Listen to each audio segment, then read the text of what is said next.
Today we're going to talk about a stark contrast that exists in our country. On one hand, we have our government spending lavishly on high-end meals, and on the other hand, we have a growing food bank crisis that's affecting thousands of Canadians. It's a contrast that's hard to ignore, and it's a conversation we need to have. This contrast highlights the disconnect between our government spending habits and the real needs of our citizens. It's a conversation that's not just about numbers, but about the people who are affected by these decisions. As we dive into this topic, I want you to keep in mind the countless Canadians who are struggling to make ends meet, who are relying on food banks to get by. The issue of food banks is a complex one, and it's not just about feeding the hungry. It's about addressing the underlying issues of poverty, inequality, and lack of access to basic necessities.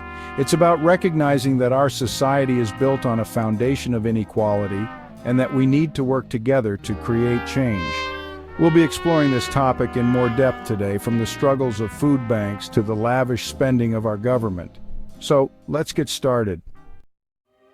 Food banks across Canada are facing unprecedented demand, with many reporting a surge in usage of over 20% in the past year alone. This isn't just a matter of people being hungry, it's a matter of people struggling to afford the basic necessities of life. Food banks are often the last resort for families who are struggling to make ends meet, and they're feeling the strain. Food banks are not just about providing food, they're about providing dignity. They're about giving people a sense of hope, a sense that they're not alone and that someone cares. But with the rising demand, food banks are struggling to keep up. They're struggling to find the resources, the volunteers, and the funding to meet the needs of their communities. Families are struggling to put food on the table, and it's not just about the cost of groceries. It's about the cost of living, the cost of rent, the cost of health care, and the cost of transportation. It's about the fact that many Canadians are living paycheck to paycheck with no safety net to fall back on.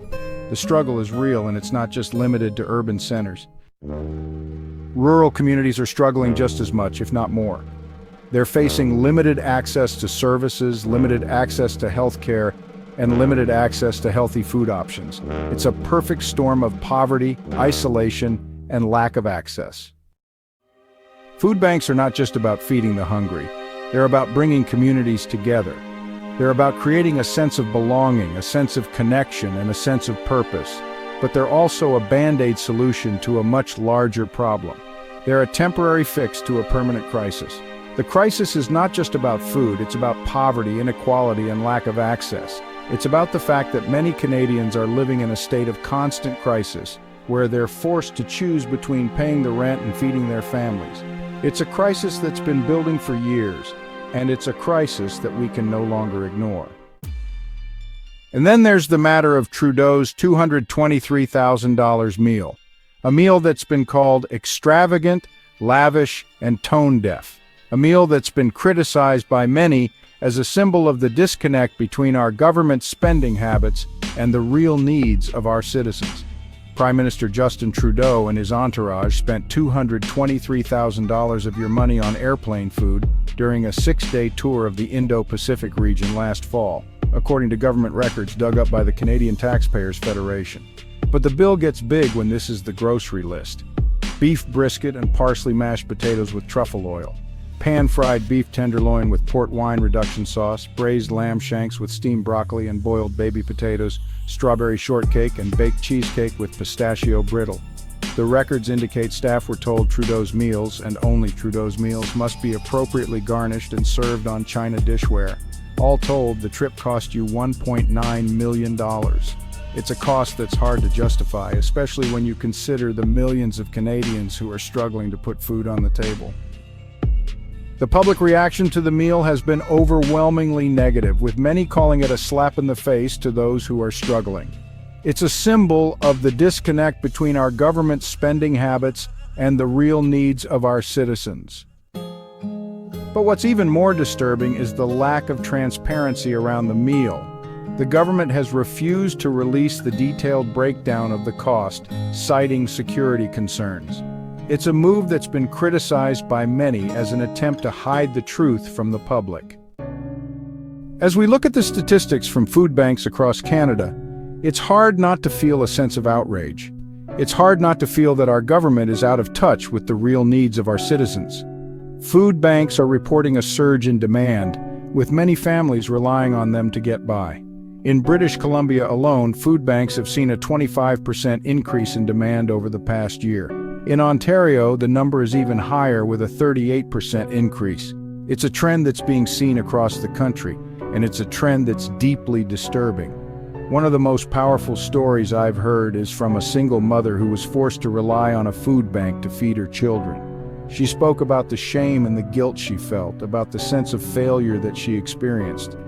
But she also spoke about the kindness and the compassion she received from the volunteers at the food bank.